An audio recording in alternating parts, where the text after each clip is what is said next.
Fight or flight. When you feel like you're threatened, I'm running or I'm fighting, the last thing we want to do is spend energy digesting food.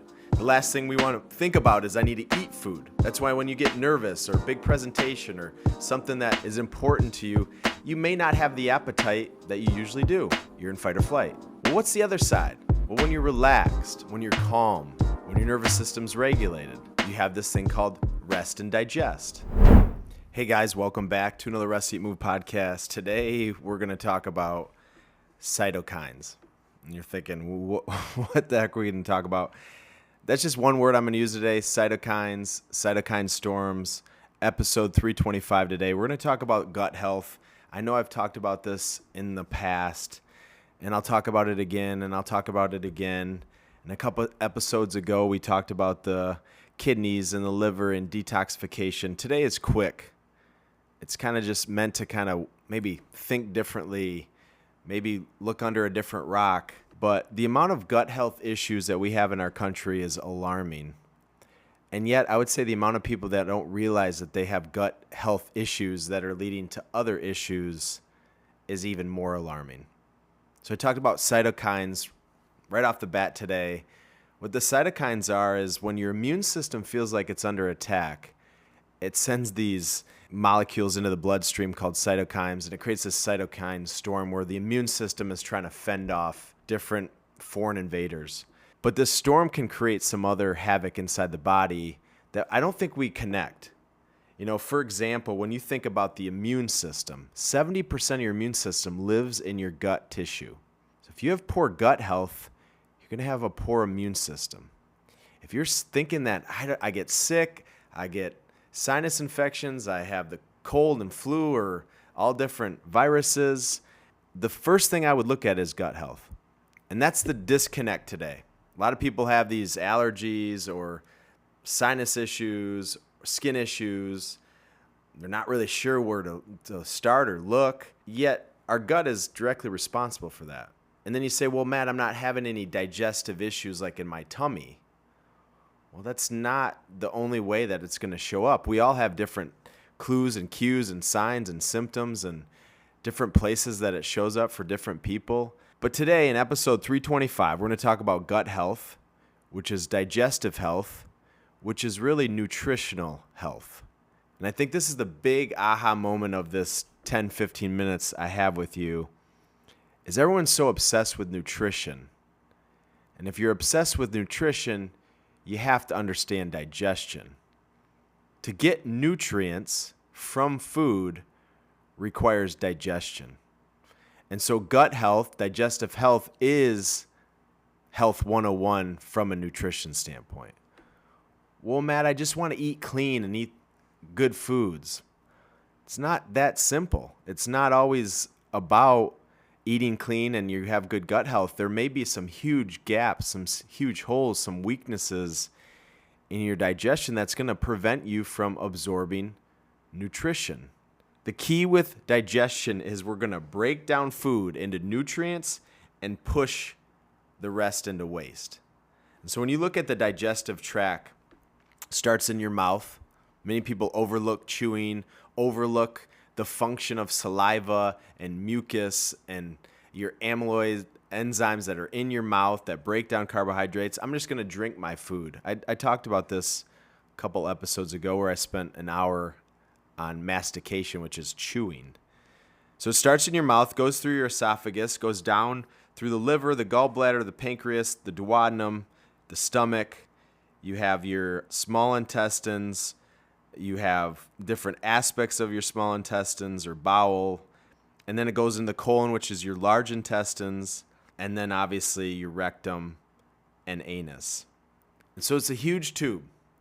And I like to tell people, and when I'm educating kids, when you eat food, is it in your body or out of your body? And the right answer, it's kind of a trick question, is it's out of your body. It has not been absorbed. And thank goodness it hasn't been absorbed, because there's toxins and pathogens and bacteria that we really don't want to let in the body until it's been broken down, considered is this safe, not safe, and enters the body. And then the waste hopefully gets flushed out the body. And that kind of wakes people up like, well, I thought I just throw it in my mouth and it's in my body. No, that's not how it works. That's why nutrition 101 is understand that you need digestion. You need to absorb these nutrients. But the craziest part I think about the gut is that it's called this gut-brain axis. And so your brain is connected to your gut and your gut is connected to your brain. The digestive tract actually has its own nervous system called the enteric nervous system. And so, what happens with digestion? Why is good gut health so important? There's kind of, I would think, 3 big ones. The first one is it's going to break down food. You're going to get nutrients. You're going to get that energy. It's going to give you the things, the fuel the body needs. Number 2, it's going to help fight illness. So that key is if I give my body the right nutrients, I'm creating the right blood flow, I'm getting this homeostasis, this garden in order, it's going to help me fend off illness because 70% of my immune system lives in my gut. And the third one is it's going to boost my mood. It has connection, that gut-brain connection. 95% of your serotonin, which makes you happy, the happiness neurotransmitter, is in the gut. And so poor gut health, we got to think that same way. Poor mental health, not getting nutrients, nutrient deficiencies, hair, skin, and nails, energy, blood work. And then the third one is immune system. 35 million Americans are an autoimmune compromising drug, meaning there's something going on with the immune system. Too activated, not activated enough, thinking that the body is actually harmful when it's not. You have things like IBS, IBD, which is ulcerative colitis, colorectal cancers through the roof, especially for young adults, diverticulitis, constipation, diarrhea. 20% of adults have acid reflux, which is esophagus. And so maybe you're aware of this. Maybe you've heard of it. I think a lot of influencers talk about surface level gut health, but it's much more than gut health. It is health. It is nutrition. Just putting in clean food doesn't necessarily mean you have good nutrition or digestion. Putting in unhealthy food doesn't necessarily mean that you have poor digestion. The body's magical, but all of us have different signs and symptoms that we're either paying attention to or not paying attention to.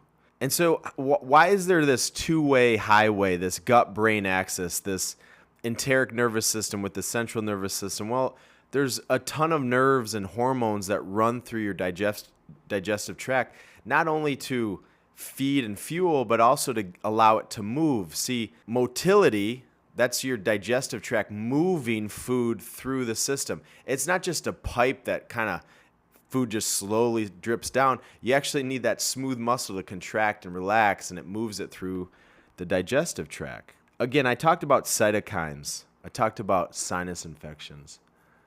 I have a great friend and a client who is having a couple things that aren't lining up, and one of the things we're working on is these sinus infections.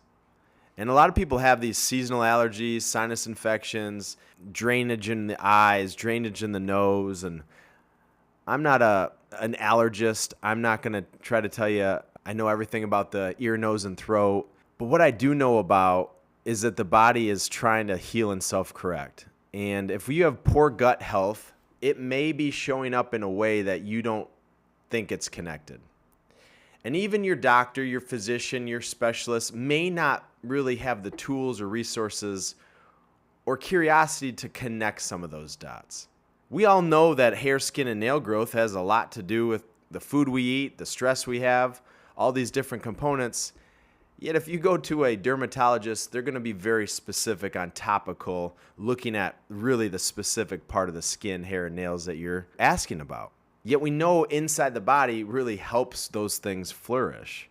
But when you think, well, what's causing this digestive health issue? What's the big cause? Well, I think we can talk about the types of food, the lack of exercise, the amount of prescription drugs, oversupplementation. But it's 2 things. It's more than 2 things, but I'm going to point out 2 things today. It's ultra-processed food, ultra-processed beverages, and stress.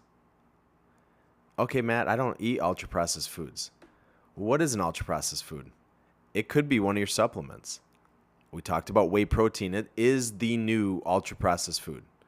Taking cheese, extracting the whey, removing the fat, removing the carbs, removing the flavor, adding in a different flavor, natural ingredients, shelf stable, get it on a shelf, easy to stir up in milk. That's ultra processed food. Or some of these supplements that you hear touted, those are ultra processed supplements. And then it's the other things that we know about, the fast food, the fried food, the convenient food, the package, the box, the bag. You know, are we eating enough whole foods? No. Are we having enough fiber naturally? No. So ultra processed foods and stress. Well, Matt, what does stress have to do with it? Well, back to the cytokines.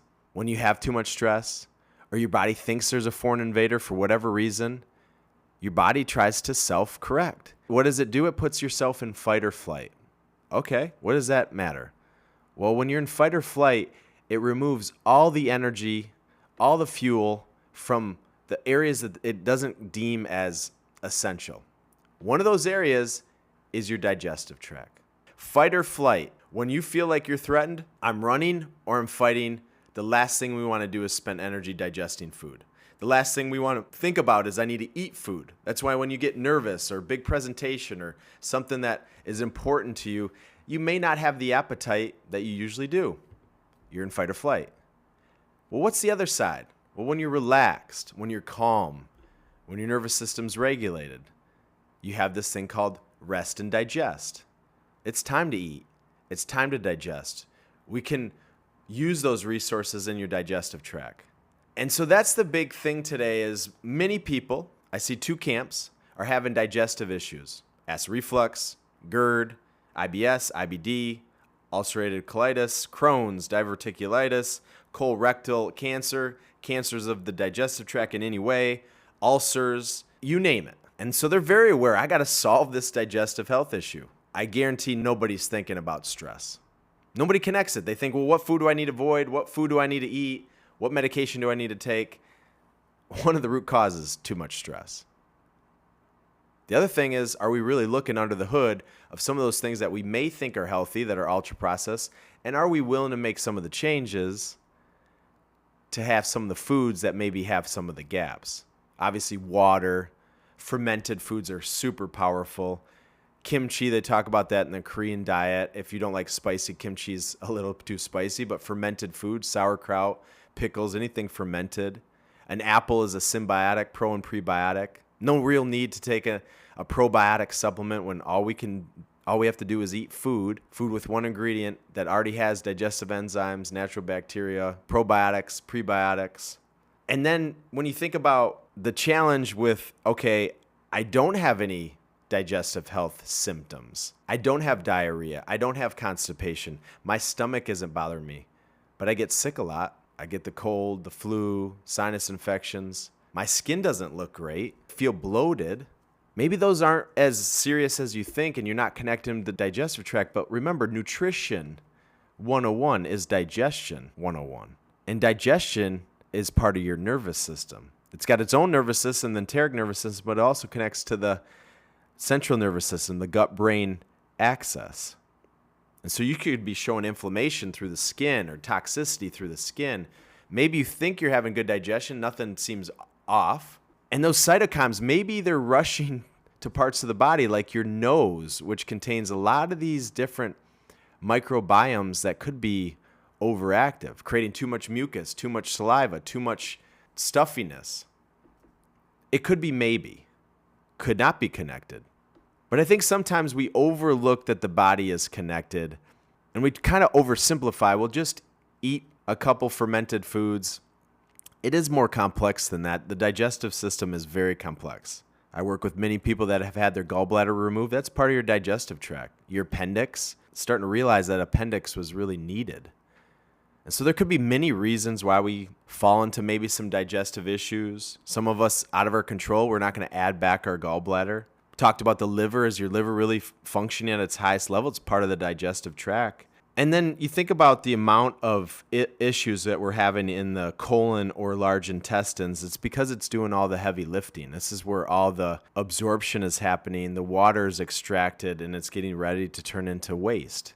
I think we got to wake up to this issue. I think we have to talk about this issue more. When I'm working with people one-on-one, a question I ask them is how often are they having a bowel movement? How much are they urinating? What's it look like? I don't shy away from it because it's uncomfortable. It's 101. Your body is always talking to you. And the question is, or the opportunity is, are you listening? Your body wants to heal itself. Your body is amazing at taking this food, and some of it I wouldn't even call food today. But we can take a lot of stuff, throw it in our mouth, chew it up, spit it out, and hope that it absorbs the good things in between. And sometimes we throw whatever we want in, and that's okay. We want to have that balance, that flexibility. But paying attention to it, protecting it, building that garden. Your gut is your garden. It's your soil. It's your nutrients. Got to tend to it. Got to water it. Got to feed it. And you got to make sure that it's not growing the wrong weeds or killing some of the healthy growth. The gut-brain connection is real. The connection between your immune system and your gut has never been more studied. Yet I think we have an opportunity as patients, clients, humans that care about our health to really be curious about how these things could be connected, so you can ask better questions to your health professionals and start to connect some of these dots. Again, ask a better question, get a better answer. Your health is your digestion. And I think we all need to pay attention to our digestion more than, am I going to the bathroom once or twice a day? It's, are we setting ourselves up for the future of fueling the body, absorbing the nutrients, and avoiding some of the toxins? We'll see you again next time.